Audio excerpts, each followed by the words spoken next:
پرانے ساتھیوں کو شکایت یہ ہوتی ہے کہ ہمیں پوچھا نہیں جاتا، ہمیں پوچھا نہیں جاتا. جو اپنے پوچھے جانے کے منتظر ہوتے ہیں وہ کام سے بیٹھ جاتے ہیں. ہمیں کوئی پوچھے ایسے لوگ کام سے بیٹھ جاتے ہیں. کہ میں نے عرض کیا کہ قبولیت کے لیے شرط صبر ہے. اگر صبر نہیں ہے تو قبولیت بھی نہیں ہوگی، پکی بات ہے. وہ پیچھے ہٹ جائیں گے کہ ہمیں پوچھا نہیں گیا، ہمیں پوچھا نہیں گیا. میرے دوستو، عزیزوں اور بزرگوں، سب سے بڑی بات، ضروری بات یہ ہے کہ اپنے آپ کو اللہ کے یہاں اس کام کے لیے قبول کرواؤ. اپنے آپ کو اللہ کے یہاں اس کام کے لیے قبول کرواؤ. اس لیے کہ ایک کام کے ساتھ نسبت ہے اور ایک کام کے ساتھ مناسبت ہے. ان دونوں کو سمجھنا پڑے گا. ایک کام کے ساتھ نسبت ہے کہ کام کرنے والے کہلائے جائیں. ایک کام کے ساتھ نسبت ہے. اور آپ جانتے ہیں کہ نسبتیں ختم بھی ہو جاتی ہیں. نسبتیں ختم ہو جاتی ہیں. میری بات دھیان سے سننا بہت. میں نے 2 باتیں عرض کی ہیں، ایک نسبت، دوسرے مناسبت. تو نسبتیں ختم ہو جاتی ہیں. نسبت ہو گئی، شادی ہو گئی، لیکن مناسبت نہیں ہوئی. کیا نہیں ہوئی؟ مناسبت نہیں ہوئی تو طلاق ہو جائے. کہ بھئی کیا ہوا فلاں کا کہ جی طلاق ہو گئی. کیوں؟ نسبت تو ہو گئی تھی. کیا نسبت تو ہو گئی تھی لیکن آپس میں مناسبت نہیں ہوئی. بس بہت توجہ سننا، کچھ کہنا چاہتا ہوں. ایک نسبت ہے، ایک مناسبت ہے. ہمیں یہ جاننا چاہیے کہ ہمیں اس کام کے ساتھ نسبت ہے یا مناسبت بھی ہے. اس سے سوچنے کی بات ہے کہ ہمیں اس کام کے ساتھ نسبت ہے یا مناسبت بھی ہے. تو نسبتیں ہوتی ہیں، ختم ہو جاتی ہیں. اور اگر مناسبت ہو تو پھر تعلقات ہمیشہ باقی رہتے ہیں، ختم نہیں ہوتے. تو میں نے عرض کیا اس کام کے لیے اپنے آپ کو اللہ کے یہاں قبول کرواؤ. تو قبولیت کا تعلق قابلیت سے نہیں ہے، نہ مالی قابلیت سے، نہ عقلی قابلیت سے، نہ علمی قابلیت سے. اسی قابلیت کا کوئی تعلق نہیں ہے. لوگ سمجھتے ہیں کہ ہم اپنی قابلیت سے اللہ کے یہاں قبول ہو جائیں گے، قابلیت سے اللہ کے یہاں قبول ہو جائیں گے. نہیں، قبولیت کا تعلق قابلیت سے نہیں ہے. بہت سے ناقابل ایسے ملیں گے کہ اللہ نے ان سے بڑے بڑے کام لے لیے، اور بہت سے قابلیت والے ایسے ملیں گے کہ ان سے کوئی کام نہیں لیا گیا. اس سے معلوم ہو گیا کہ قبولیت کا تعلق قابلیت سے نہیں ہے. قبولیت کا تعلق قابلیت سے نہیں ہے، بلکہ قبولیت کا تعلق صفات قبولیت سے ہے. کس سے؟ صفات قبولیت. کہ اللہ رب العزت کو اس کام کے کرنے والوں سے جو صفات مطلوب ہیں وہ صفات عملی طور پر نظر آئیں. اس پر اللہ تعالیٰ جس کو چاہتے ہیں اپنے کام کے لیے منتخب کر لیتے ہیں. آپ جانتے ہیں اگر آپ کو اپنی فیکٹری کے لیے، اپنے کارخانے کے لیے، اپنی گاڑی کے لیے ڈرائیور چاہیے یا کوئی ملازم چاہیے تو آپ ٹیمپرری طور پر اس کو رکھتے ہیں کہ آپ کی ملازمت پرماننٹ نہیں ہے بلکہ وقتی ہے. ہم آپ کو رکھ کے دیکھیں گے، ہم آپ کو رکھ کر دیکھیں گے کہ آپ ہمارے کام میں کے ہیں یا نہیں. میری بات دھیان سے سننا بہت. اس کام میں کچھ عرصہ چلنے کے بعد شیطان یہ تسلی دیتا ہے کہ تم قبول ہو گئے، تم اب قبول ہو گئے ہو. تو سمجھ لیتا ہے کہ میں مطلوب ہوں اور کام کو میری ضرورت ہے، کام کو میری ضرورت ہے. اور اللہ کی ذات بہت مستغنی ہے. اللہ کی ذات بہت مستغنی ہے. اللہ تعالیٰ نے صحابہ کو نبی کی صحبت اور نصرت کے لیے منتخب کیا ہے. تو اللہ تعالیٰ خود فرماتے ہیں صحابہ کے بارے میں. اللہ فرماتے ہیں ان کے بارے میں، صحابہ کے بارے میں فرماتے ہیں اللہ تعالیٰ، حالانکہ اللہ نے خود منتخب کیا ان کو. اللہ تعالیٰ خود فرماتے ہیں صحابہ کے بارے میں ان تتولوا یستبدل قوما غیرکم، اگر تم نے کام نہ کیا تو ہم تمہیں ہٹائیں گے، دوسروں کو لائیں گے. تمہیں ہٹائیں گے، دوسروں کو لائیں گے. ڈرنے کی بات ہے بہت. تو میں نے عرض کیا کہ اپنے آپ کو اللہ کے احکام کے لیے قبول کرواؤ. اور قبولیت کا تعلق قابلیت سے نہیں بلکہ صفات قبولیت سے ہے. اللہ تعالیٰ موقع دیتے ہیں، پھر امتحان لیتے ہیں، کہ اس امتحان سے گزرو، ہم تمہارے عمل کو دیکھیں گے. تو وہ جو امتحان ہوتا ہے وہ امتحان بڑا سخت ہوتا ہے. اس میں ہر طرح حکم پورا کرنا ہے. اس میں یہ نہیں سوچنا ہے کہ یہ کام میرے کرنے کا ہے یا نہیں ہے، یہ کام میرے کرنے کا ہے یا نہیں ہے، یہ نہیں سوچنا. میں اس کی مثال دیتا ہوں. سب سے پہلے کہ جو لوگ اور جو قوم، جو مخلوق اللہ کی عبادت میں سب سے آگے ہے، اس کا امتحان اتنا سخت ہے، اس کا امتحان اتنا سخت ہے. آپ جانتے ہیں دنیا میں جس کی پڑھائی جتنی سخت ہے اس کا امتحان بھی اتنا سخت ہے. سمجھ لیں پرائمری کا امتحان بہت آسان ہے، بچے سے کچھ پوچھ لیتے ہیں، بچے کچھ الٹا سیدھا جواب دے دیتے ہیں، تو ان کو واہ واہ کہی جاتی ہے، شاباش بہت اچھی بات کہی، بہت اچھا جواب دیا، حالانکہ غلط جواب دیا ہے، اس کو ہمت افزائی کی ضرورت ہے.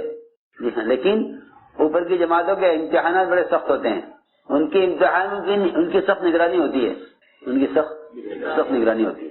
بالکل معاملہ اللہ کے یہاں بھی اسی طرح ہے. اللہ رب العزت نے امتحان لیا ملائکہ کا، ایک حکم دیا فرشتوں کو کہ آدم کو سجدہ کریں. یہ امتحان بہت سخت تھا، سب نے حکم پورا کر دیا سوائے ابلیس کے.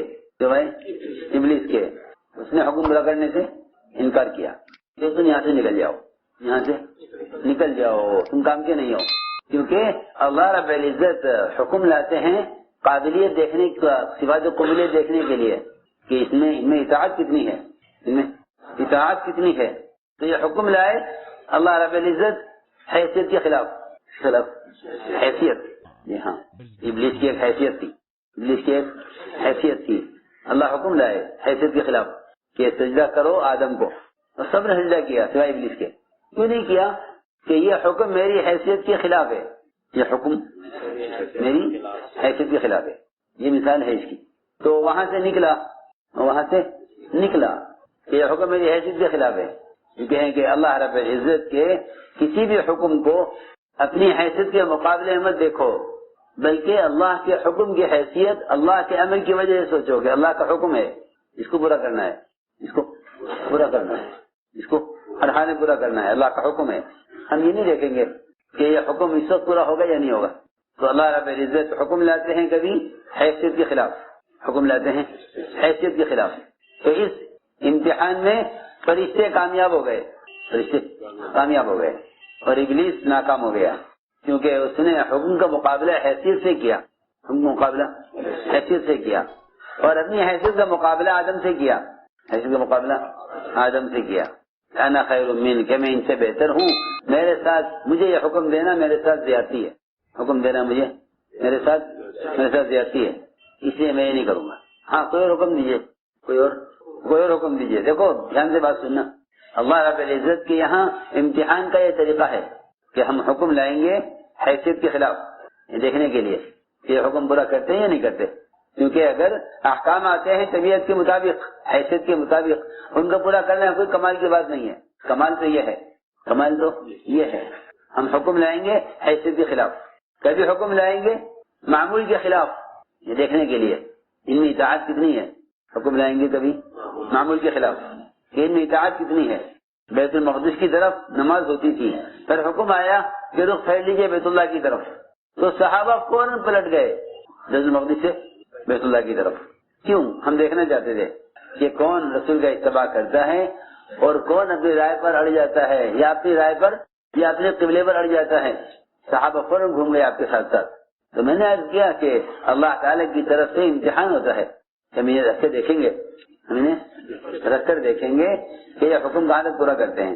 حضور اکرم صلی اللہ علیہ وسلم نے ایک صحابی کے سے فرمایا جب انہیں باپ سے سب سے زیادہ محبت کرتے تھے، فرمایا ان سے کہ جاؤ اپنے باپ کا سر کاٹ کر لاؤ،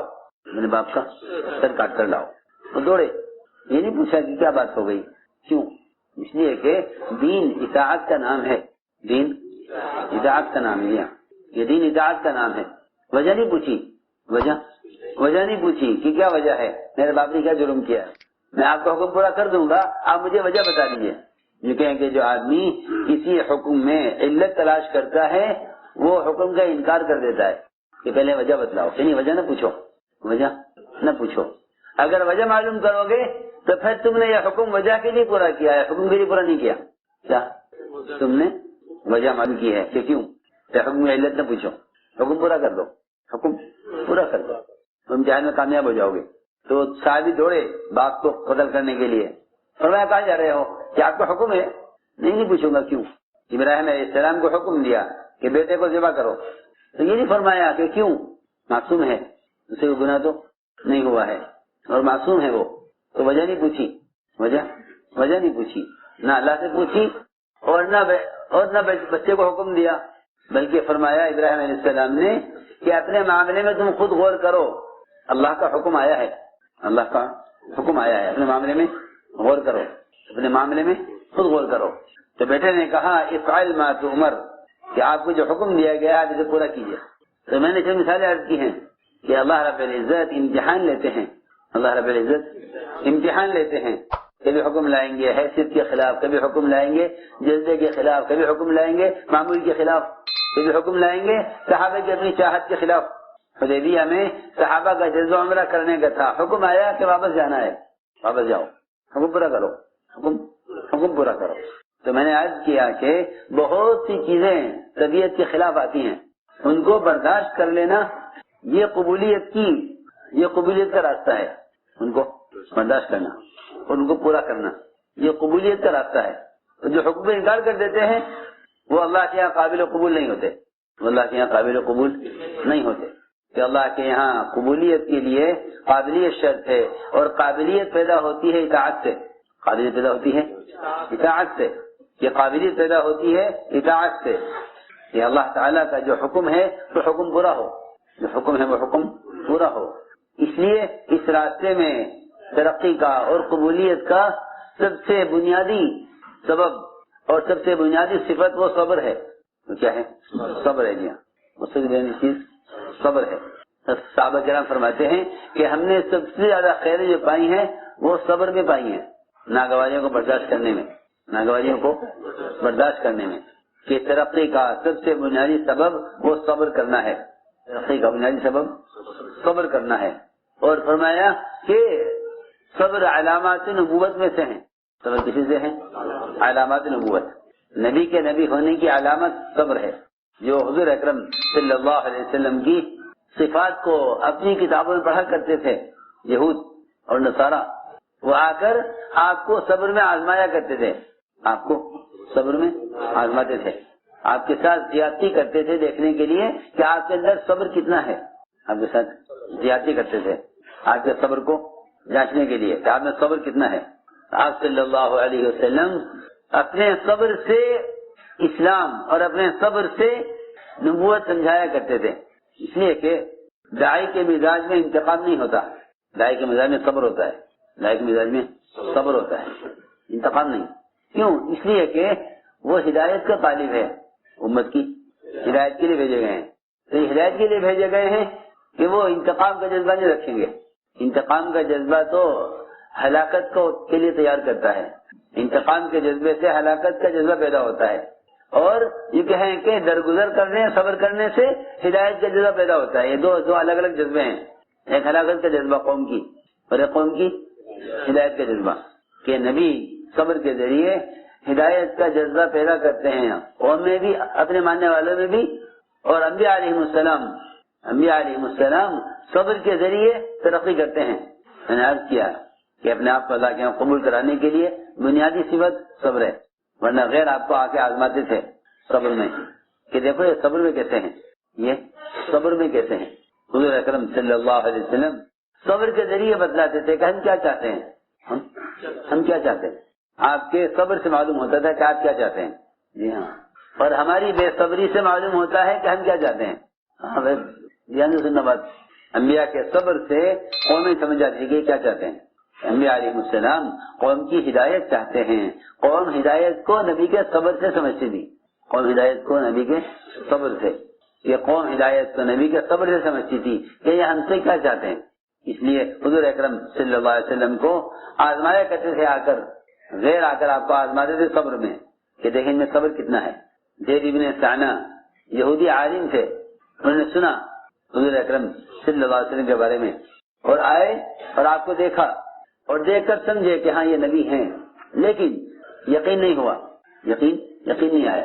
کیونکہ ہم نے اپنی کتابوں میں دیکھا تھا کہ وہ نبی ایسے ہوں گے کہ ان کے ساتھ جتنی زیادتی کی جائے گی ان کے اندر صبر اور تحمل اتنا زیادہ ہوگا، صبر و تحمل اتنا زیادہ ہوگا.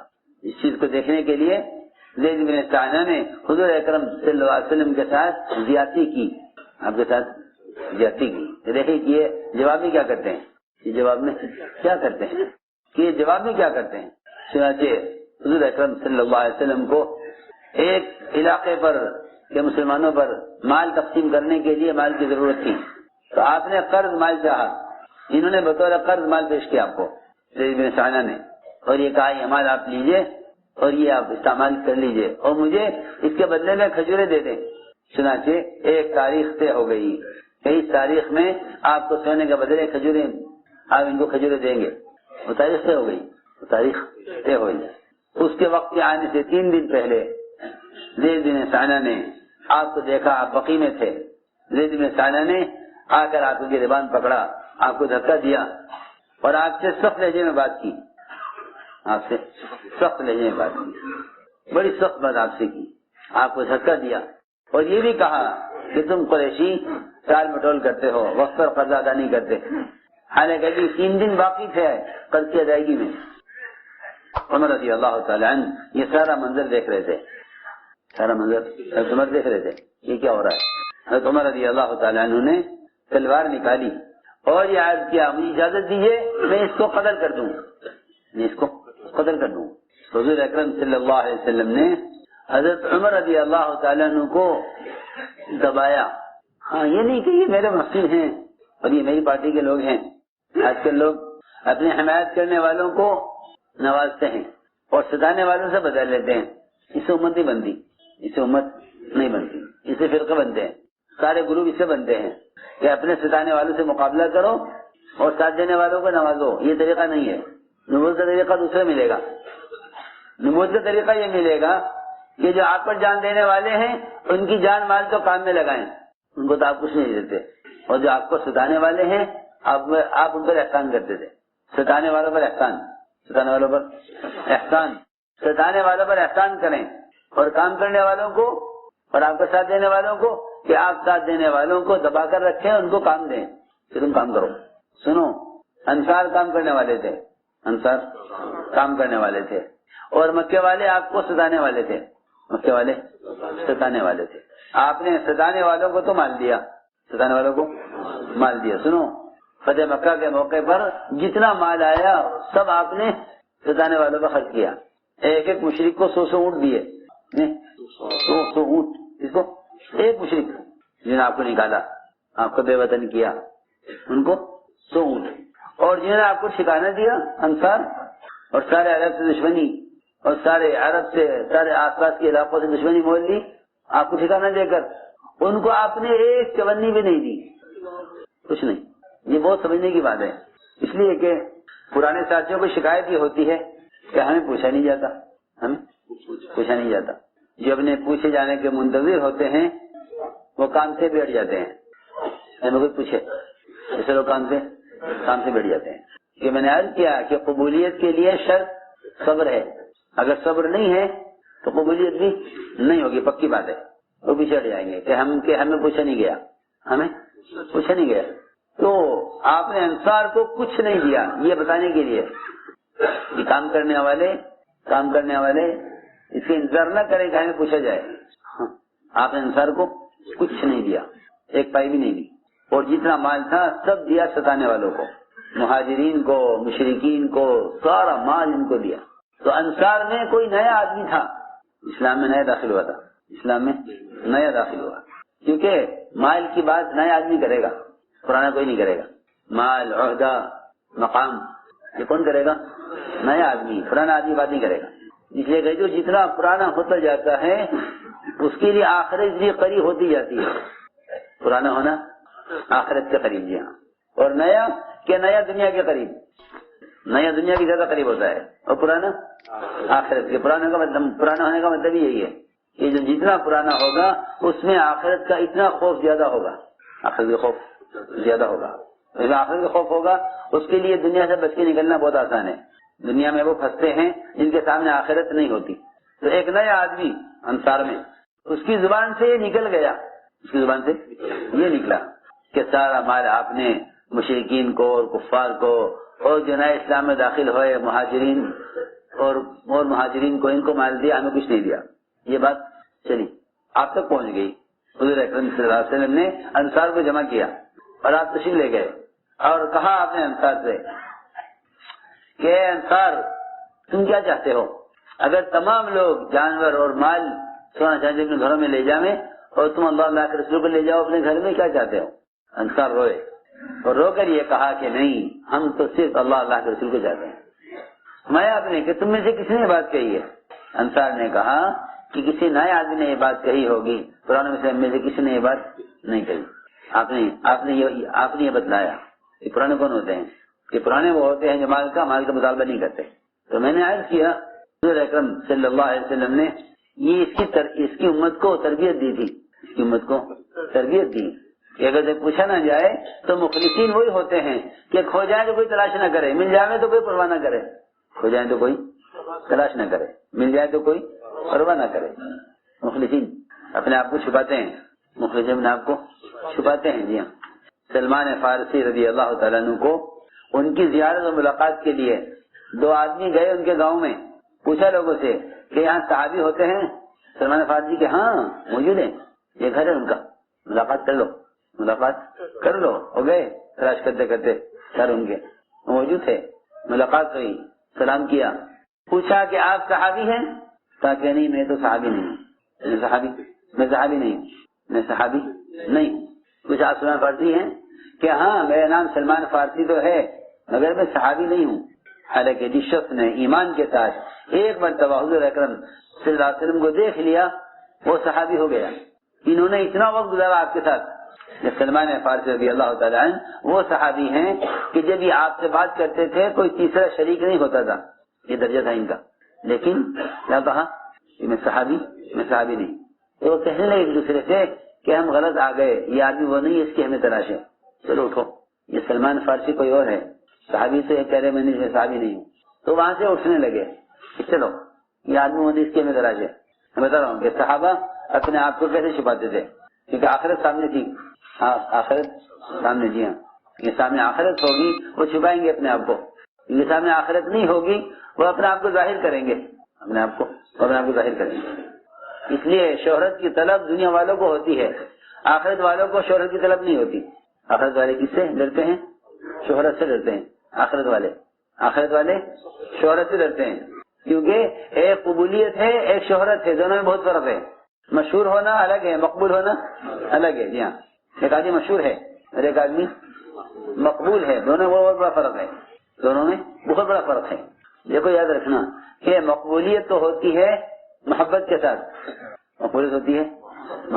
جی ہاں سنو، کیونکہ اللہ رب العزت آسمان سے اعلان کرتے ہیں کہ فلاں ابن فلاں سے اللہ محبت کرتے ہیں، لوگوں تم بھی اس سے محبت کرو۔ یہ اعلان کہاں سے ہوتا ہے؟ آسمان سے۔ جی ہاں، یہ حدیث میں ہے، ایک آسمان پر، پھر دوسرے آسمان پر، پھر تیسرے آسمان پر، یہاں تک کہ آسمان دنیا پر اعلان آتا ہے، پھر زمین میں وہ اعلان اتارا جاتا ہے لوگوں کے دلوں میں کہ فلاں ابن فلاں سے اللہ محبت کرتے ہیں، تم بھی اس سے محبت کرو۔ عجیب بات ہے، تم بھی اس سے محبت کرو۔ میری بات یاد رکھنا کہ اگر یہ صفات چھپ کر بھی آدمی کوئی عبادت کرے گا تو اللہ رب العزت اس کی محبت لوگوں کے دل میں ڈالیں گے، چاہے انہوں نے اس کو عبادت کرتے ہوئے نہ دیکھا ہو۔ اور چھپ کر بھی کوئی گناہ کرے گا تو اللہ دل میں نفرت ڈال دیں گے اس کی، چاہے اس کے گناہ کو کسی نے دیکھا نہ ہو، کوئی آدمی چھپ کر گناہ کرے، گناہ کرے کہ اس کی نفرت لوگوں کے دل میں بیٹھ جائے گی، حالانکہ اس کو گناہ کرتے ہوئے دیکھا نہیں ہے۔ اور کوئی چھپ کر عبادت کرے، اللہ رب العزت اس سے محبت کریں گے اور مخلوق اس سے محبت کرے گی، چاہے انہوں نے اس کے یہ عبادت کرتے ہوئے نہ دیکھا ہو۔ یہ اصل بات ہے۔ تو صحابہ کرام شہرت سے اپنے آپ کو چھپاتے تھے۔ انہوں نے کہا کہ میں صحابی نہیں ہوں۔ وہاں سے اٹھے تو یہ کہنے لگے کہ آپ سلمان فارسی نہیں ہیں؟ تو نام میرا وہی ہے۔ آپ نے رسول کو نہیں دیکھا؟ کیا دیکھا ہے؟ یہ دیکھا ہے تو آپ صاحب سے بھی انکار کر رہے ہیں۔ اور بیٹھ گئے، دونوں بیٹھ گئے۔ تو یہ فرمایا سلمان فارسی رضی اللہ تعالیٰ عنہ نے کہ دیکھو صحابی تو ہونے کا فیصلہ تو جب ہوگا جب آپ کے ساتھ جنت میں داخلہ ہو جائے، آپ کے ساتھ جنت میں داخلہ ہو جائے۔ اس سے پہلے کوئی کہ ہے صحابی؟ اگر آپ کے ساتھ داخلہ ہو گیا جنت میں کیسے کہہ سکتے ہیں صحابی؟ عبداللہ ابن عامر العاص رضی اللہ تعالیٰ عنہ جب موت کا وقت قریب آیا تو رونے لگے۔ لوگوں نے تسلی دی، کیوں رو رہے؟ آپ کو تو بڑے موقع ملے ہیں، بڑی جنگیں آپ نے لڑی ہیں اور بڑے کارنامے آپ نے انجام دیا، آپ کیوں گھبرا رہے؟ تو فرمانے لگے کہ ہم پر 3 دور گزرے ہیں۔ ایک دور گزرا ہے ہم پر کفر کا، اسلام سے پہلے، اس وقت مر جاتے تو یقیناً جہنم میں جاتے۔ پھر ایک دور گزرا ہم پر اسلام کا، اور وہ اسلام کا دور گزرا ہے فقر کا، اسلام کا دور فقر کا، اس کا فقر کا، غربت کا، تنگی کا، فاقے کا. اگر اس دور میں مر جاتے تو یقیناً جنت میں جاتے. اس کے بعد استقبال کا زمانہ آ گیا، پھر مال آ گیا، عہدے آ گئے، تو اب نہیں معلوم کہ جنت کا فیصلہ ہوگا یا جہنم کا. یعنی کہ جتنا پرانا ہو جائے اتنا مطمئن ہو جائے، یعنی جتنا پرانا ہو اتنا بے فکر ہو کہ نہیں، جتنا پرانا ہے اتنا فکر. ہمارے 3 دور گزرے ہم پر، ایک کفر کا، دوسرے اسلام کا اور فقر کا، اور تیسرے مال اور استقبال کا. اس دور میں ہم جیسے جا رہے ہیں، جس دور میں مال اور استقبال آ گیا، پتہ نہیں کیا ہوگا آخرت میں. تو ہم نے آج کیا ہے کہ صحابہ اپنے آپ کو چھپاتے تھے، اپنے آپ کو چھپاتے تھے. تو یہ فرمایا حضرت سلمان فارسی رضی اللہ تعالیٰ عنہ نے کہ میں نہیں کہہ سکتا کہ میں صحابی ہوں جب تک آپ کے ساتھ حشر نہ ہو جائے، جب تک جنت کا داخلہ نہ ہو جائے. تو میں نے عرض کیا کہ شہرت اور قبولیت میں بہت بڑا فرق ہے. آدمی مشہور ہو مقبول بھی ہو یہ نہیں ہو سکتا، مشہور بھی ہو مقبول بھی ہو یہ نہیں ہو سکتا. یہ قبولیت اور شہرت الگ الگ چیزیں ہیں. قبولیت کا تعلق صفات سے ہے، قبولیت کا تعلق صفات سے ہے، قبولیت کا تعلق صفات سے ہے. اس لیے ہم نے عرض کیا کہ حضور اکرم صلی اللہ علیہ وسلم نے اپنے صحابہ کو صبر کا عادی بنایا، صبر کا عادی بنایا. جب صحابہ کو آپ نے صبر کا عادی بنایا تو زید بن ثانیہ نے یہ دیکھنا چاہا تھا کہ آپ نبی ہیں یا نہیں. آپ کے ساتھ زیادتی کی تو آپ نے یہ دکھلایا کہ ہمارے یہاں زیادتی کا بدلہ زیادتی سے نہیں ہوتا، ہمارا یہاں زیادتی کا بدلہ احسان سے ہوتا ہے. دیکھو یہ بہت ضروری بات ہے، زیادتی کا بدلہ احسان سے. احسان کرو تاکہ تمہیں ستانے والا سمجھے کہ تم کیا چاہتے ہو. میری بات ذرا دھیان سے سننا. آدمی جس سے محبت کرنا چاہتا ہے وہ اس کو تکلیفیں دے کر آزماتا ہے، کہ یہ مجھے چھوڑنے والا تو نہیں ہے. اگر چھوڑنے والا ہے تو تکلیف سے مجھے چھوڑ دے گا، جس کو تکلیف دوں گا تو مجھے چھوڑ دے گا. اگر یہ سچا ہے تو تکلیفوں کے باوجود مجھے چھوڑے گا نہیں، اور اگر یہ اپنی چاہت میں مخلص نہیں ہے تو یہ مجھے چھوڑ دے گا. یہ اصول ہے یہ محبت کرنے والوں کا. یہ عاشق کو معشوق ستاتا ہے کہنے کے لیے، یہ اس کی طلب کا امتحان لینے کے لیے کہ اس میں طلب سچی ہے یا جھوٹی ہے. میں مثال دے رہا ہوں، بہت تکلیفیں دیتا ہے. تو سچے محبت کرنے والے ہوتے ہیں وہ برداشت کرتے ہیں یہاں تک کہ وہ جان لیتا ہے کہ یہ مجھ سے محبت کرنے میں سچا ہے. انبیاء کی ابتلا کی اصل وجہ یہی ہے کہ اللہ تعالیٰ نے اپنا محبوب بنانے کے لیے ان کو اس سے گزارتے ہیں، ان کو اس سے گزارتے ہیں. تو انبیاء علیہ السلام یہ سارے حکم کر کے دکھلاتے ہیں، پھر اللہ ان کو منتخب کرتے ہیں. انی جاعلک للناس اماما، کہ ابراہیم ہم نے تمہیں امام بنا دیا کیونکہ تم نے کام پورا کر دیا. فاتمہن، احکام کو پورا کرنا اور صفات کو اندر پورا کرنا. اصل بات یہ ہے. تو میں نے عرض کیا کہ زید بن ثانیہ نے آپ کو آزمایا تو آپ نے بتلایا کہ ہاں ہم نبی ہیں. کیوں کہ ہم تو ہدایت چاہتے ہیں، ہم تو ہدایت چاہتے ہیں. تو آپ نے احسان کیا ان پر. حضرت عمر پر احسان نہیں کیا، حضرت عمر پر احسان نہیں کیا. سنو غور سے، یہ نہیں فرمایا عمر تم نے میرا ساتھ دیا تم یہ لے لو، یہ نہیں، بلکہ آپ نے حضرت عمر کو ہی ڈانٹا.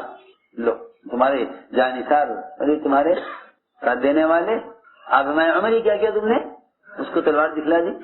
یہ نہیں فرمایا کہ عمر دیکھا اس نے کیا میرے ساتھ. سنو غور سے، آپ ستانے والوں کی شکایت اپنے صحابہ سے نہیں کرتے تھے، اس نے یہ کیا، اس نے یہ کیا، اس نے کچھ نہیں. کیونکہ آپ اپنے صحابہ کو اپنا مددگار بنانا چاہتے تھے. اس کے لیے ضروری تھا یہ کہ آپ ان کو یہ سمجھائیں کہ ہم ان کی ہدایت چاہتے ہیں. اگر یہ ستاتے ہیں تو برداشت کرو، ستاتے ہیں تو برداشت کرو. اور یہی ہوا کہ آپ نے عمر سے فرمایا عمر ہی کیا تم نے، جس کو تم نے تلوار کیوں دکھلائی.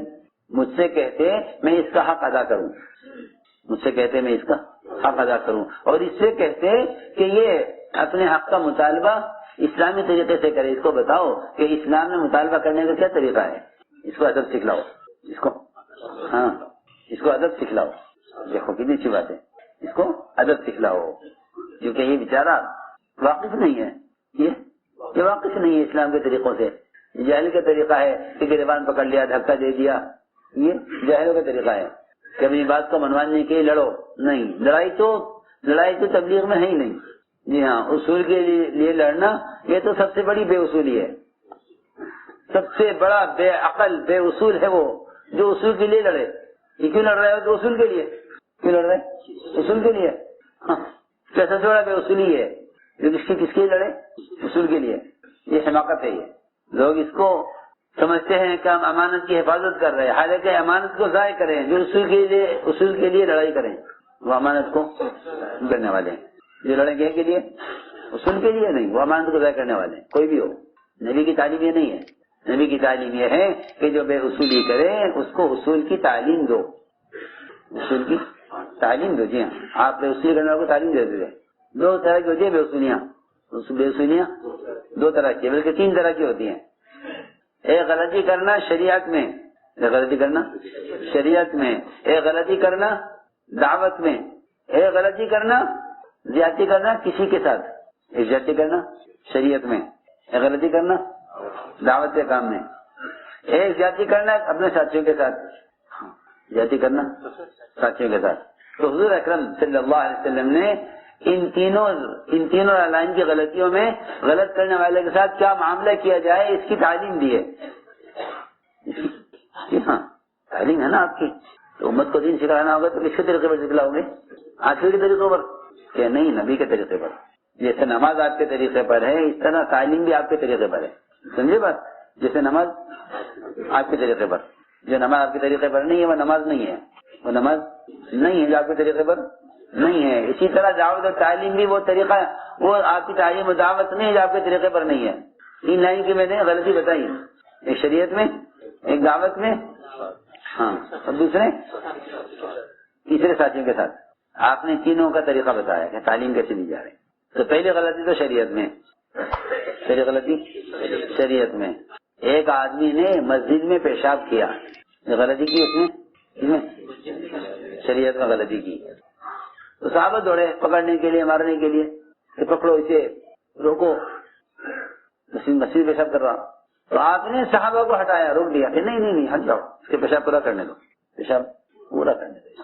اس لیے کہ ایک مسلمان کو پیشاب کی تکلیف ہو، ایک مسلمان کو پیشاب کی تکلیف ہو، یہ مسجد کے ناپاک ہونے سے زیادہ بڑا ہے.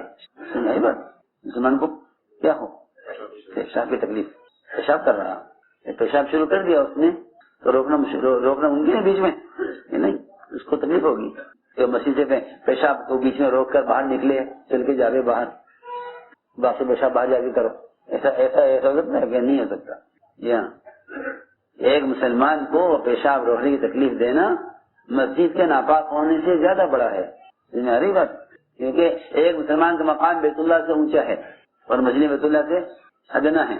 ساری دنیا کی مسجدیں بیت اللہ کے تابع ہیں، ادنا ہے. ارے مسلمان کا درجہ بیت اللہ سے اونچا ہے. تو یہ غلطی شریعت میں ہوئی کہ مسجد میں پیشاب کیا. آپ نے بلایا، پہلے شفقت کا معاملہ کیا کہ پیشاب اسے پورا کرنے. اس نے پورا پیشاب کیا مسجد میں. اجازت ہم نہیں کر لو، اور صحابہ کو کہا ہٹ جاؤ اس کے پاس سے، چھوڑ دو اس کو، کرنے دو پیشاب. پہلے تھوڑی مسجد ناپاک ہوئی، اب زیادہ ہوئی تو ہو گئی. کیا ہو گیا؟ ہو گئی ناپاک. نہ کوئی اعلان ہوا، نہ کوئی ہنگامہ ہوا، نہ کوئی گروپ بنا، کچھ نہیں. نہ لوگوں میں اعلان ہوا بھائی یہ فلاں آدمی نے پیشاب کیا مسجد، کچھ نہیں. کیونکہ جو مسلمان کو رسوا کرتا ہے وہ اللہ کی نظر میں رسوا ہو چکا ہوتا ہے. جی ہاں، اس میں ہر ایک کا اپنا نقصان ہے کہ مسلمان کو ذلیل نہ کرو ورنہ تم اللہ کی نظر میں ذلیل ہو جاؤ گے. اصل بات. پھر اس کی غلطی کو چھوٹا کیا، غلطی کو چھوٹا کیا. بلایا صحابہ کو اور بلا کے فرمایا ایک صحابی سے کہ پانی کا ڈول لاؤ بھر کے اور یہاں بہا دو، مسجد پاک ہو جائے گی. بس. پھر اس کو بلایا، اس کو تعلیم دی، کہ غلطی کرنے والوں کو تعلیم دو. یہ نہیں کہ غلطی کرنے والوں کا مقابلہ کرو، یہ نہیں. بلایا اس کو تعلیم دی کہ مسجد پیشاب پخانے کے لیے نہیں ہے. مسجد تو ذکر و عبادت کے لیے اور تلاوت کے لیے، یہ اس کے لیے ہے، مسجد عمل کے لیے ہے، پیشاب پخانے کے لیے نہیں ہے. بس. یہ غلطی کس میں ہوئی؟ شریعت میں. یہاں تو یہ طریقہ بتایا کہ تم ان کو تعلیم دو شفقت کے ساتھ، تعلیم دو شفقت کے ساتھ. تیسری غلطی بے اصولی. دوسری غلطی دعوت میں. حضرت حاتب رضی اللہ تعالیٰ عنہ نے مکے والوں کو خط لکھ دیا چھپا کر کہ اللہ کے رسول صلی اللہ علیہ وسلم مکے پر حملہ کرنے والے ہیں. بہت بڑی غلطی ہے، بہت بڑی غلطی، بہت بڑی بے اصولی، بہت بڑی بے اصولی ہے. کہ مسلمانوں کے جو چھپ کر تیاری کر رہے تھے مکے پر حملہ کرنے کی، اس کی کفار کو خبر کر دی. حضرت فرمایا یہ ہمیشہ قتل کر دوں، اس نے بہت بڑی غلطی کی ہے، اس کو قتل کر. یہ منافق ہے، آپ کا راز کھولا مشرکین پر، یہ منافق ہے، یہ ان کے ساتھ ہے، آپ کے ساتھ نہیں ہے. یہ مطلب تھا حضرت عمر کا کہ اس کو قتل کر دوں. فرمایا نہیں عمر، پوچھو اس سے کیا بات ہے، ایسا کیوں کیا؟ انہوں نے صاف بات بتائی کہ میں اسلام سے مرتد نہیں ہوا، اللہ کی مدد آپ کے ساتھ حق ہے، میں نے تو اپنے بچوں پر حفاظت کے لیے وہاں کے مشرکین پر احسان کیا ہے. اب کیا فرمایا کہ ہاں یہ سچ بول رہا ہے، اس کی بات قبول کر لو، اس کی بات قبول کر لو. کیا کر رہا؟ سچ بول رہا ہے.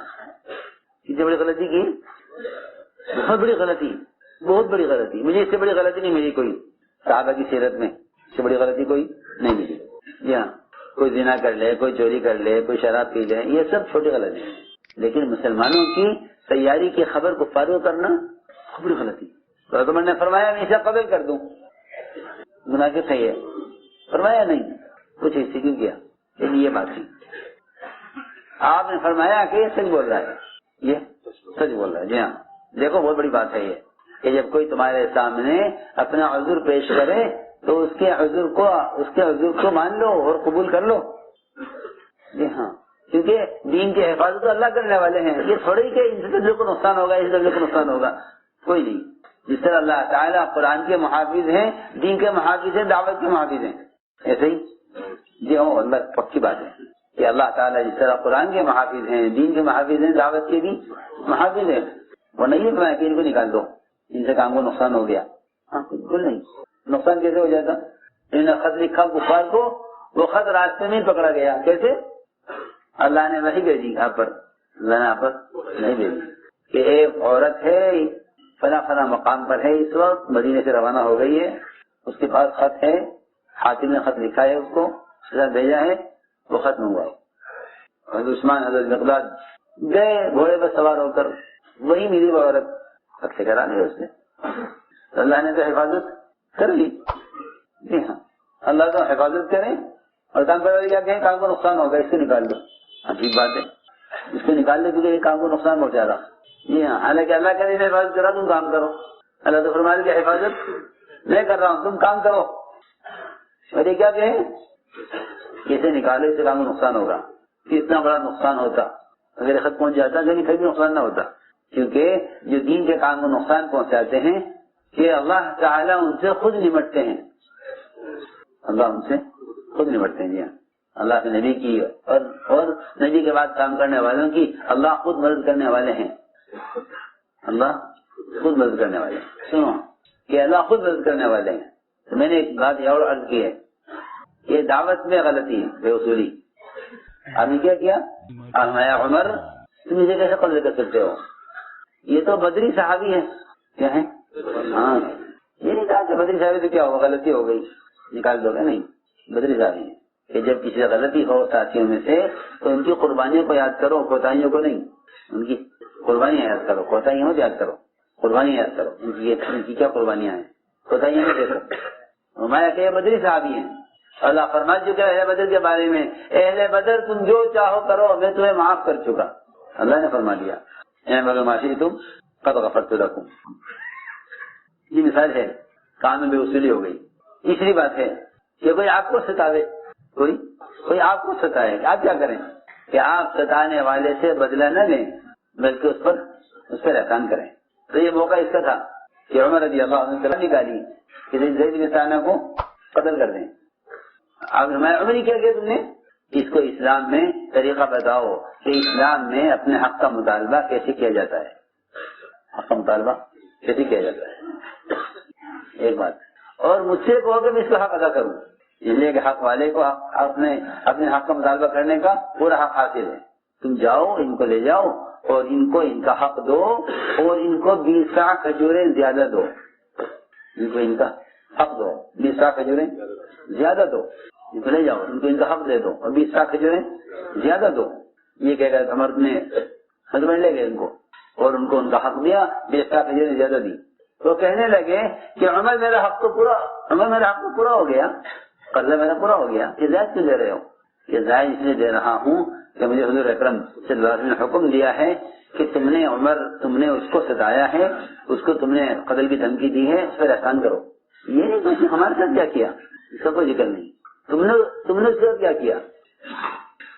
سنو، احسان اذیت کے بدلے میں احسان. تو زید بن ثانیہ نے فوراً کلمہ پڑھا، اشہد ان لا الہ الا اللہ، اشہد ان جو وہ یہودی تھے اسلام میں داخل ہوئے. حضرت نے فرمایا کہ زید نے عالم ہوتے ہوئے جہاد کی حرکت کی. کہنے لگے عمر بات یہ ہے، میں تو آپ کو دیکھتے شکل سے سمجھ گیا تھا کہ نبی ہیں، لیکن ہماری کتاب میں لکھا ہوا ہے کہ ان کے ساتھ زیادتی جتنی زیادتی کی جائے گی ان کے صبر میں اتنا اضافہ ہوگا. وہ میں دیکھنا چاہتا تھا، وہ میں دیکھنا چاہتا تھا. ہاں، ان کے ساتھ معاملہ کر کے تو میں نے عرض کیا کہ اپنے آپ کو اللہ کے یہاں قبول کرواؤ. قبول کا تعلق وہ صفت قبولیت سے ہے جس میں سب سے بنیادی چیز صبر ہے. صبر ہے. جی ہاں، کہ اس راستے میں صبر کرنا ایسا لازم ہے جیسا گاڑی کے لیے پیٹرول لازم ہے. گاڑی کے لیے پیٹرول لازم ہے. وہ اندر پیٹرول جلتا ہے، مشین میں پیٹرول کیا ہوتا ہے، جلتا ہے. جی ہاں، کہ اس طرح صبر سے دل دکھتا ہے کہ یہ اس راستے میں چلنے کا ایندھن ہے. جیسے تیل گاڑی کے چلانے کے لیے ایندھن ہے، جہاں تیل ختم وہاں سفر ختم. اسی طرح تبلیغ میں ہے، جہاں صبر ختم ہو جائے گا وہاں ان کا سفر بھی ختم ہو جائے گا. ہاں پکی بات ہے. چھوڑ جائے گا کام. یہ صبر نہیں ہوتا، صبر نہیں ہوتا. یہ صبر کی مثال ہے کہ صبر کی کوئی مدت نہیں ہے. دعوت میں صبر کی مدت نہیں ہے. ہاں، دعوت میں صبر کی مدت نہیں ہے. اس طرح کفر میں خواہش کی مدت نہیں ہے کہ بھائی کتنے سال ہمیں خواہش پوری کرنی ہے، نہیں، تو موت تک. کافر کے لیے دنیا خواہش کی جگہ موت تک ہے، اور مومن کے لیے صبر کا میدان موت تک ہے. جی ہاں، دونوں کے لیے میدان ہے. کافر کے لیے خواہش کا میدان موت تک، اور مومن کے لیے صبر کا میدان موت تک. جی ہاں، حضور اکرم صلی اللہ علیہ وسلم نے حضرت ابو ذر سے یہی فرمایا تھا کہ ابو ذر تم صبر کرتے رہنا یہاں تک کہ ہم سے مل لینا، قیامت میں ملاقات ہونے پر صبر ہوگی تم سے. اس وقت تک صبر کرنا. 2 4 5 سال 6 سال کچھ نہیں بتا کے گئے. ہاں، یہ سمجھنے کی بات ہے کہ ہم صبر کب تک کریں، کہ صبر کی تبلیغ میں دعوت میں کوئی مدت نہیں ہے. صبر کی دعوت میں کوئی مدت نہیں ہے. حضور اکرم صلی اللہ علیہ وسلم کی زندگی سے، آپ کے طریقوں سے صبر سیکھو. جی ہاں، تو صبر ایندھن ہے. یہ بڑی صفت ہے کہ اللہ کی یہاں قبولیت کے لیے سب سے بنیادی صفت یہ ہے، کیونکہ صبر سے تربیت ہوتی ہے، اور صبر سے ترقی ہوتی ہے. کہ حضور اکرم صلی اللہ علیہ وسلم میں جو حالات آئے ہیں وہ آپ کو نوازنے کے لیے آئے ہیں. آپ نے فرمایا کہ جو ہمارے راستے کی طرف آئے اس پر حالات اور اس پر مصائب اس پانی کے سیل سے زیادہ قوت سے آتے ہیں جو پانی پہاڑ کی چوٹی سے نیچے کی طرف آتا ہے. پہاڑ کی چوٹی سے لیکن نا اپنے جھرنے چلتے ہیں پانی کے اوپر سے نیچے. اس پانی کے اندر بڑی قوت ہوتی ہے. شیطانوں کو سرکا دیتا ہے وہ پانی کی قوت. اوپر سے پانی آتا ہے، اس پانی کا مقابلہ کر سکتا ہے کوئی؟ نہیں کر سکتا. تو فرمایا کہ جو ہمارے کام کی طرف آئیں گے ان پر حالات اور صبر اور ان پر اذیتیں اور ناگواریاں اس پانی سے بھی زیادہ قوت سے آئیں گی جو پانی پہاڑ کی چوٹی سے نیچے کی طرف آتا ہے، اس سے بھی زیادہ. مطلب شکایت کریں میرے ساتھ یہ ہو گیا، ہمارے ساتھ یہ ہو گیا، ہمارے ساتھ یہ ہو گیا. یہ راستہ پکڑا ہے اذیتوں کا اور شکایت کرے کہ اذیت کیوں آ رہی ہے، اذیت کیوں پیش آئی. حالانکہ راستہ سارا راستہ ہی اذیتوں کا ہے. جی ہاں، سارا راستہ ہی اذیتوں کا ہے. اذیتوں میں چلنا سکھلایا. جی ہاں، کہ اذیتوں میں چلو. اس لیے ہم نے عرض کیا کہ اپنے آپ کو اللہ کے یہاں قبول کرواؤ. کہ اس کام میں آگے بڑھنے کے لیے 2 چیزیں ہیں، ایک صفات قبولیت اور دوسرے قربانی. جی ہاں، اس کام میں کوئی کسی کو سہارا نہیں دیتا، اس راستے میں کسی کو سہارا نہیں دیتا. کہ ہر ایک کا چلنا اپنی قوت سے ہے. 2 بازو ہیں پرندے کو اڑنے کے لیے، ایسے ہی اس راستے میں چلنے کے لیے 2 راستے ہیں، ایک ہجرت ایک نصرت. اگر ایک پر ہلائے دوسرے پر نہ ہلائے تو یہ اڑے گا نہیں. پرواز کے لیے ضروری ہے دونوں پر برابر کام کرے. دونوں پر برابر کام کرے، پرواز کے لیے ضروری ہے یہ. تو میں نے ایک بات عرض کی ہے کہ قبولیت کا تعلق محنت سے ہے. قبولیت کا تعلق محنت سے ہے. کوئی کسی کے قریب ہو کر قبول نہیں ہو جاتا. ان کے قریب ہو جائیں قبول ہو جائیں گے, ان کے قریب ہو جائیں قبول ہو جائیں گے, ایسا نہیں ہے. قبولیت کا تعلق قربانیوں سے ہے. کوئی کسی کے قریب بیٹھ جائے تو وہ آگے نہیں بڑھ جاتا. سنو دھیان سے. عمر رضی اللہ تعالی عنہ اپنے کمرے میں اکیلے بیٹھے تھے. یہ عجیب قصہ ہے. کمرے میں اکیلے بیٹھے تھے. 2 آدمی آئے, سہیل بن عمرو اور حارث بن ہشام. دھیان سننا بات. یہ دونوں محنت کے میدان میں نہیں تھے. یہ دونوں محنت کے میدان میں نہیں تھے. یہ دعوت کے محنت میں لگتے نہیں. دوسرے لوگ کام کر رہے تھے, میدانوں میں جا کے محنت کر رہے تھے, علاقوں میں جا کے دعوت دے رہے تھے. یہ دونوں محنت کے میدان میں نہیں تھے. سننا بات دھیان سے بہت. تو انہوں نے دیکھا عمر اکیلے بیٹھے ہیں اندر داخل کمرے میں. تو ایک عمر کے دائیں بیٹھ گیا, ایک بائیں بیٹھ گیا, عمر کے قریب. اور دونوں کا خیال ہوا کہ ہمیں بڑا اونچا درجہ مل گیا. سنو میری بات توجہ سے بہت. لوگ کوشش کرتے ہیں کس طرح شورا میں آ جاؤں. جی ہاں, کس میں آ جاؤں؟ شورا میں جاؤں. میرا شورا میں نام آ جائے, میرا شورا میں کوئی درجہ بن جائے. ہاں, وہ لوگ اسی کوشش کرتے ہیں شورا میں آ جاؤں. کہ شورا میں آ جاؤں گا تو پھر کوئی کچھ نہیں کر سکے گا. میں جی ہاں سنو غور سے بات, میں ضروری بات کر رہا ہوں. حالانکہ شورا میں آنا تو بعد کی بات ہے. پہلے تو آدمی صف اول میں آئے گا, پھر اس کے بعد امامت پر آئے گا. اس پر آئے گا. جی ہاں, امامت کا کہاں ہے مسلح؟ صف اول کے آگے. جی ہاں, یہ بات نہیں پڑے گی بہت توجہ سے جا کر. کہاں امام مسلح؟ صف اول سے آگے. جی ہاں, جی ہاں. ایسا نہیں ہے کہ آدمی صف اول میں تو آئے نا اور امامت پر آ جائے کہ نہیں, پہلے صف اول میں آئے گا. کس میں آئے گا پہلے؟ صف اول میں. جی ہاں, پہلے کس میں آؤ؟ صف اول میں آؤ. صف اول کا مطلب یہ صرف نماز کی صف نہیں, بلکہ کہ قربانی میں صف اول پر آؤ, اطاعت میں صف اول پر آؤ, اخلاص میں صف اول پر آؤ, استقامت میں صف اول پر آؤ, ہر چیز میں صفات میں صف اول پر آؤ. ہاں, اس کے بعد شورا کا نمبر آئے گا. ہاں, میں کچھ کہنا چاہتا ہوں. ہاں, یہ نہیں کہ ہسنوں کے دادا بیٹھ گئے تو ہم نے تو بڑا اچھا اچھی جگہ مل گئی, ہمیں کون ہٹائے گا یہاں سے, تو بڑا قریب کر دیا. سنو دھیان سے. کسی بڑے کے قریب بیٹھ جانے سے آدمی مقبول نہیں ہو جاتا. سنو, یہ دونوں بیٹھے تھے, سہیل بن عمرو اور حارث بن ہشام. ایک عمر کے دائیں بیٹھا, ایک بائیں بیٹھا. اب آنے شروع ہوئے میدان سے مہاجرین انصار, محنتیں کر کے, بڑے بڑے لمبے لمبے سفر کر کے لوگوں کو میدانوں میں اللہ کی طرف بلا کر محنت کر کے آئے. تو جب یہ آئے تو حضرت نے فرمایا کہ بھائی سہیل تم ذرا پیچھے ہٹو. ہاں بھائی آگے آؤ. کیا کر کے آئے؟ ظاہر بات ہے, جو کام کر کے آئیں گے وہ ذمہ داروں کے قریب آئیں گے, کارگزاری سنائیں گے. آپ نے یہ کام کیا تھا, یہ کام کر کے آئے. اب سوچیے, آپ میں مثال دیتا ہوں چھوٹی سی تاکہ بات آسان ہو جائے. ایک آپ کا دوست ہے اور ایک آپ کا ملازم ہے. ایک آپ کا دوست ہے, ایک آپ کا ملازم ہے. آپ نے ملازم کو اسی کام کے لیے بھیجا ہے. کام کو بھیجا اس کو, ملازم کو. تو ملازم جب آئے گا تو آپ یہ نہیں کریں گے جاؤ جاؤ بعد میں بات کریں گے, بھی دوست بیٹھا ہے. اب تم کیا کر کے آئے, میرے کام میں کیا ہوا؟ اس کا اہم کام ہے دنیا کا. وہ دوست کو معذرت کرے گا, بھائی آپ کرتا تھا, 1 منٹ ٹھہرو میں اس سے بات کروں. کیا کر کے آئے, میرا کام ہے. اسی بات ہے. یہ جو مجاہدین ہوتے ہیں اللہ کے دین کی محنت کے, وہ ذمہ داروں کے قریب آ جاتے ہیں. اور جو محنت کے میدان میں نہیں ہے وہ پیچھے ہٹ جاتے ہیں. حضرت میں نے فرمایا سہیل پیچھے ہٹو تھوڑا, ان کو آگے لاؤ. پیچھے ہٹ گئے وہ, کیونکہ کام والوں کو تو کام والوں سے ملنا ہے. پھر دوسرے ادھر بیٹھے تھے, حارث بن ہشام ادھر سے لوگ آئے حضرت سے بات کرنے کے لیے, یہ کیا کام کر کے آئے, کیا تقاضے ہیں. تو ان سے تم پیچھے ہٹو, ان کو آگے لاؤ. آگے آ گئے. اب جو بھی آ گئے جماعت انصار و مہاجرین کی کام کر کے حضرت کے پاس, جب لوگ آنے شروع ہوئے باہر سے, تو جو بھی آ گئے ان کو دیکھیں یہ کون ہے, یہ کون ہے. نہ یہ گشت میں تھے, نہ یہ تعلیم میں تھے, نہ یہ مشورے میں تھے, نہ یہ سالانہ خروج میں تھے, نہ یہ تشکیل میں تھے, نہ یہ محنت کے میدان میں تھے. یہ کون ہے یہ؟ ہاں, سمجھنا چاہیے اس بات کو. تو جو بھی آگے ان کو پیچھے ہٹا رہے, جو بھی آئے ان کو, بھائی آپ ایسا آپ ذرا پیچھے ہٹ جائیے, مجھے تمہارے سے بات کرنی. تو حضرت عمر بات کر رہے تھے, لوگ آگے بڑھ کر سن رہے تھے, اور جو بھی آگے بڑھنا چاہتا تھا وہ ان کو پیچھے تھا. تو روایت میں ہے یہ دونوں پیچھے ہٹتے ہٹتے کمرے سے باہر نکل گئے. ان کے لیے کمرے میں گنجائش ہی نہیں رہی. دونوں باہر, کمرہ بھر گیا.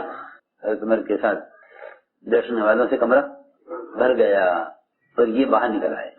تو بھی بہرحال اس زمانے کے لوگ تھے، اس زمانے کے تھے نہیں کہ جھگڑا کرتے لڑائی کرتے ہمیں نکال دیا کچھ نہیں. ہاں اس زمانے کے لوگ تھے. میں نے کیا کہا کہ دیکھو آج ہمارے ساتھ کیا ہوا. تو دوسرے نے جواب دیا کہ دیکھو بھائی اس کا امیر پر ذمہ دار پر کوئی الزام نہیں ہے، اس کا الزام ہمارے اپنے اوپر ہے. اگر ہم ان لوگوں کے ساتھ میدان ہوتے محنت میں تو ہمیں پیچھے کیوں کرتے؟ ہمیں پیچھے کیوں کیا جاتا؟ تقاضے ان کو بھی دیے گئے، ہمیں بھی دیے گئے. انہوں نے تقاضے پورے کیے، ہمیں پورے نہیں کیے، اس لیے آگے بڑھ گئے، ہم پیچھے ہٹ گئے. سب چلے گئے لوگ، فارغ ہو گئے. یہ دونوں دوبارہ رہے اندر اکبر کے پاس آئے اور آ کر کہا مومنین آپ پر کوئی الزام نہیں ہے، آپ پر ہمارا کوئی الزام نہیں. اکبر نے فرمایا دیکھو ہمیں کام کے تقاضے ان کو بھی دیے تھے، تم کو بھی دیے تھے، انہوں نے پورے کیے، تم نے پورے نہیں کیے. یہ آگے بڑھ گئے، تم پیچھے ہٹ گئے. تو اس سے ان دونوں نے کہا ابھی مومنین اب آپ یہ بتائیے کہ جو غلطی ہم سے ہو گئی، ابھی اس غلطی کا کیا علاج ہے؟ ہمیں تو کوئی ایسے راستہ بتائیے کہ ہم کام کرنے والوں کے ساتھ ہو جائیں. اور تمہیں نے فرمایا دیکھو دنیا میں تمہارے ان کے ساتھ ہونا تو مشکل ہے، دنیا میں تمہارے ان کے ساتھ ہونا مشکل ہے کیونکہ یہ قربانی میں کام میں آگے چلے گئے. عجیب بات ہے عمر نے. اکبر نے فرمایا کہ یہ ہو سکتا ہے کہ تم دونوں ابھی مدینہ منورہ چھوڑ کر الگ الگ ملکوں میں چلے جاؤ اور وہاں دین سے محنت کرتے رہو یہاں تک کہ اسی ملک میں مر جاؤ. تو میں امید کرتا ہوں کہ شاید تمہارا حشر ان کے ساتھ ہو جائے. دنیا میں تو ساتھ اب ہو نہیں سکتا، قیامت میں ساتھ ہو سکتا ہے، لیکن شرط کیا ہوگی وہ ساتھ بنے گی کہ تم فلاں ملک میں جاؤ دونوں اور وہاں جا کر کام کرتے رہو، کبھی واپس نہ آؤ، وہیں مر جاؤ. خیر میں امید کر سکتا ہوں کہ تمہارا حشر قیامت میں کام کرنے والوں کے ساتھ ہو جائے. یہ بتلایا. یعنی عجیب قصہ ہے. اس سے میں نے عرض کیا تھا کہ آدمی تعلقات سے نہ آگے بڑھے. یہ ہاں کیونکہ جو کسی کے سہارے سے آگے بڑھے سمجھ لو کہ ان میں چلنے کی صلاحیت نہیں ہے. جو کسی آگے بڑھتے ہیں سہارے سے، سہارا دو، یہ ساری ضرورت ہے کہ سہارے سے تو مردے چلتے ہیں، سہارے سے کیوں بھائی؟ کوئی جنازے دیکھا جو خود راجا قبرستان نہیں، ان کو ساری کی ضرورت ہے کیونکہ یہ مردہ ہے. اس کی بات ہے مردہ کہتا ہے مجھے آگے بڑھاؤ. روایت میں ہے نہیں ہجرت اور نصرت یہ تو بازو ہیں پرندے کی طرح کہ اگر ترقی ہے پرندہ فضا میں خود کرتا ہے، کوئی کسی کو سہارا نہیں دیتا.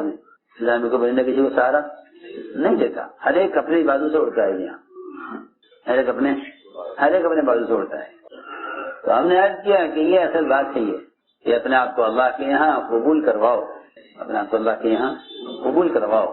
اور قبولیت صفات قبولیت سے ہے، قبولیت صفات قبولیت سے ہے.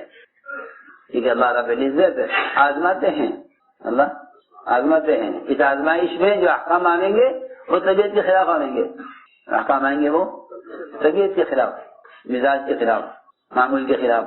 یہ دیکھیں کہ تم پورا کرتے ہو یا نہیں، پورا کرتے ہو یا نہیں. اگر تم پورا کر لو گے تو ہم تمہیں منتخب کر لیں گے. اور اگر تم نے اس سے انکار کیا جی ہاں، کیونکہ کوئی معمولی حکم بھی ہو تو معمولی حکم کو بھی معمولی مت سمجھو. کسی سنت کو کسی حکم کو حقیر نہ سمجھو، اس لیے کہ اس سے کسی حکم کو ہلکا سمجھنے کی وجہ سے جو کام کرنے کی صلاحیت ہے وہ ختم ہو جاتی ہے. سنو غور سے، کسی کام کو اگر کیا سمجھو گے ہلکا سمجھا، حقیر سمجھا تو اس کی صلاحیت کرنے کی صلاحیت ختم ہو جائے گی. میں اس سے واقعہ سناتا ہوں تاکہ اندازہ ہو جائے اس مثال سے. میری بات ہو جو سننا، کوئی چھوٹی سنت آدمی اپنی جان بچانے کے لیے یا ٹوکنے والے کو چپ کرنے کے لیے، ٹوکنے والے کو چپ کرنے کے لیے، میری بات وجہ سننا بہت جاگ کر یہ بہت عام بات ہے. ٹوکنے والے کو چپ کرنے کے لیے کوئی عذر پیش کر دیتا ہے، ٹوکنے والے کو چپ کرنے کے لیے عذر پیش کر دیتا ہے. جب اللہ کے راستے میں نکلنے کی تشکیل ہوا کرتی تھی صحابہ کی تو منافقین عذر پیش کرتے تھے، جھوٹے عذر پیش کرتے تھے. انکار تو نہیں کرتے تھے مگر اس انکار سے خیال کے بجائے جھوٹا عذر. سنو غور سے، کبھی کہیں گے گرمی زیادہ ہے، اللہ نے فرمایا جہنم زیادہ گرم ہے، کبھی کہیں گے کہ باغات تیار ہیں، موقع نکلنے کا نہیں ہے، کبھی کہیں گے گھر غیر محفوظ ہیں، بہت سے آزار۔ دھیان سے سنو بہت بات کہ ٹوکنے والے کو خاموش کرنے کے لیے کوئی جھوٹا عذر پیش کر دے تو اس سے عمل کی صلاحیت ختم ہو جاتی ہے۔ میں اس کے لیے واقعات کرتا ہوں، اس سے معلوم ہوگا۔ ایک آدمی تھا جو کھانا کھا رہا تھا آپ کے سامنے کھانا کھا رہا تھا، اسے لقمہ لیا بائیں ہاتھ سے، لقمہ لیا کھانے کا بائیں ہاتھ سے، لقمہ لیا بائیں ہاتھ سے۔ تو آپ نے فرمایا، سب کے سامنے فرمایا کہ دائیں ہاتھ سے کھاؤ، بائیں سے مت کھاؤ۔ سے کھاؤ، دائیں ہاتھ سے کھاؤ، کھانا دائیں ہاتھ سے کھاؤ۔ ارے کیا سن جانتے ہیں کہ دائیں ہاتھ سے کھانا فرض ہے؟ نہیں، فرض نہیں ہے۔ واجب ہے؟ واجب بھی نہیں ہے۔ کیا ہے؟ سنت ہے۔ کیا ہے؟ سنت ہے۔ جی کھانا دائیں ہاتھ سے کھانا، کھانا دائیں ہاتھ سے کھانا سنت ہے۔ اس نے ایک سنت کا انکار کیا اور یہ نہیں کہا کہ میں نہیں کھاؤں گا، یہ نہیں کہا کہ میں نہیں کھاؤں گا، انکار نہیں کیا بلکہ عذر کیا، اور عذر میں اس نے یہ کہا کہ میرا دائیں ہاتھ اس کا نہیں ہے جس کے دائیں سے کھا رہا ہوں، تاکہ ٹوکنے والے کی بات کا جواب ہو جائے۔ میری بات توجہ سننا، بہت ٹوکنے والی کی بات کا جواب ہو جائے۔ تو اس نے اس سنت کے انکار کے لیے یہ کہا کہ میرا دائیں ہاتھ نہیں اٹھتا ہے، اس لیے میں بائیں سے کھا رہا ہوں، تاکہ آپ کی بات کا جواب ہو جائے۔ تو آپ نے بددعا دی اس آدمی کو، آپ نے بددعا دی اور فرمایا کہ اللہ کرے تیرا دائیں ہاتھ کبھی نہ اٹھے۔ کیوں؟ کہ اس کا ہاتھ تو بالکل صحیح تھا، ہاتھ اس کا بالکل صحیح تھا۔ اس نے یہ انکار کیا تھا، وہ انکار کیا تھا کبر کی وجہ سے کہ مجھے کیوں ٹوک دیا۔ سنا بات دھیان سے، نامنعہ لڑکی کی روایت میں کہ اس کو کسے روکا؟ تکبر نے۔ ٹھیک ہے، آپ نے فرمایا کہ دائیں ہاتھ سے کھاؤ، دائیں سے کھا لیں گے، غلطی ہو گئی ہم سے غلطی ہو گئی کہ دائیں سے کھا رہے تھے دائیں سے کھا لیں گے، تو بات ہی کچھ نہیں تھی۔ لیکن اس نے کیا کیا؟ تکبر کی وجہ سے جھوٹا عذر کیا۔ آپ کے جواب، آپ کے ٹوکنے کا جواب کیسے دیا؟ کہ میرا دائیں ہاتھ نہیں اٹھتا۔ تو آپ نے فرمایا اسی وقت اللہ کرے تیرا یہ ہاتھ کبھی نہ اٹھے۔ روایت میں ہے کہ اس کا اسی وقت ہاتھ بیکار ہو گیا، یہ کبھی اس کے بعد کبھی نہیں اٹھا۔ سوچنے کی بات ہے، بہت ڈرنے کی، لیکن کسی بھی حکم کو ہلکا نہیں سمجھنا چاہیے کہ جب ایک دائیں ہاتھ سے کھانے کی سنت کا، دائیں ہاتھ سے کھانے کی سنت کا انکار کر دینے سے ہاتھ ضائع ہو سکتا ہے، تو یہ دین کے بڑے بڑے احکام ہیں، ان کا انکار کر دینے یا ان کے لیے کوئی جھوٹا عذر پیش کر دینے سے کتنی صلاحیتیں، قوتیں ختم ہو جائیں گی۔ یہ سوچنے کی بات ہے کہ اگر تم نے احکام کا انکار کیا تو پھر یہ کہیں کہ وہ قوتیں بھی نہیں ہوں گی جو انسان اپنی ضرورت پوری کر لے، انسان اپنی ضرورت پوری کر لے۔ دایاں ہاتھ جس سے سارے کام کیا کرتا تھا، وہ ہاتھ اس کا ہمیشہ کے لیے ختم ہو گیا، ہمیشہ کے لیے ختم ہو گیا۔ یہ نہیں کھانے کے لیے رہا، کسی بھی کام کے لیے نہیں۔ میں نے مثال دی ہے کہ اللہ کے کسی حکم کو حقیر مت جانو، اللہ کے کسی حکم کو حقیر مت جانو کہ ایک سنت کو ہلکا سمجھنے کی وجہ سے وہ تمام ضروریات سے اس کا ہاتھ چل ہو گیا۔ روایت میں ما منعہ الا الکبر، کہ اسے انکار کیا تکبر کی وجہ سے، انکار کیا ہے کبر کی وجہ سے۔ اس لیے میرے عزیز دوستوں، اپنے آپ کو اللہ کے یہاں قبول کرواؤ۔ اس میں صفات قبولیت اصل ہیں، قابلیت اصل نہیں ہے۔ صفات قبولیت اصل ہیں، قابلیت اصل نہیں ہے، قابلیت اصل نہیں ہے۔ صفات قبولیت میں سے اس کی قبولیت کے لیے صفات اصل ہیں، قبولیت کے لیے صفات اصل ہیں کہ یہ صفات آتی ہیں جب محنت صحیح طریقے سے کی جاتی ہے، محنت صحیح طریقے سے کی جائے۔ اس لیے کہ سمجھتے تھے کہ کسی چیز کی حقیقت اتنی کھلتی ہے جتنا اس کے لیے مجاہدہ ہوتا ہے۔ اہل دنیا پر جو کچھ کھلا ہے وہ ان کے دنیاوی ذہن کے مجاہدے سے کھلا ہے، جیسا مجاہدہ ایسا مکاشفہ۔ مکاشفہ ہوتا ہے مجاہدے کے بقدر، جیسا مجاہدہ ویسا مکاشفہ۔ ایک مجاہدہ زمیندار کا ہے کہ وہ زمین سے کیا چاہتا ہے؟ غلہ چاہتا ہے، جی ہاں، کاشتکار۔ اس کا مجاہدہ کتنا ہے کہ وہ زمین کے اتنا ہی اندر جاتا ہے جہاں اس کو بیج ڈالنا ہے، بس چند انچ پر، 1 فٹ پر، بس جہاں اس کو بیج ڈالنا ہے۔ اس کا مجاہدہ اتنا ہی ہے، اس کا مکاشفہ بھی اتنا ہی ہے۔ اس کو نہیں معلوم زمین میں تیل بھی ہے، زمین میں لوہا بھی ہے، زمین میں سونا بھی ہے، زمین میں گیس بھی ہے، اسے نہیں معلوم۔ اسے اس کا نہیں معلوم، اور اس کو حاصل بھی نہیں کر سکتا کہ اگر آپ کو زمین سے گیس اور زمین کے اندر سے کوئلہ اور پتھر اور زمین کے اندر سے سونا چاندی نکالنا ہے تو پھر محنت کا میدان اس سے کہیں زیادہ بڑا ہے.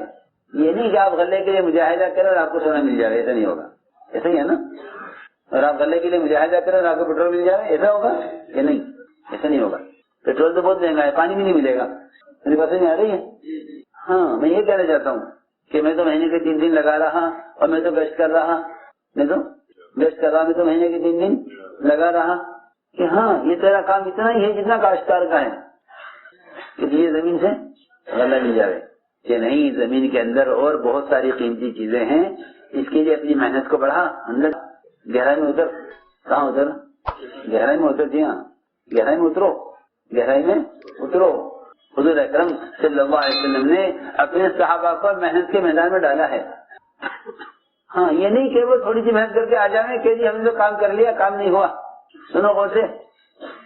طفیل ابن عمر دوسی رضی اللہ عنہ اپنی قوم کو دعوت دینے چلے، قوم کو دعوت دینے چلے. یہ کہہ کر گئے کہ میری حیثیت ہے قوم میں میری حیثیت ہے، میں جیسا کہوں گا قوم ایسا کرے گی.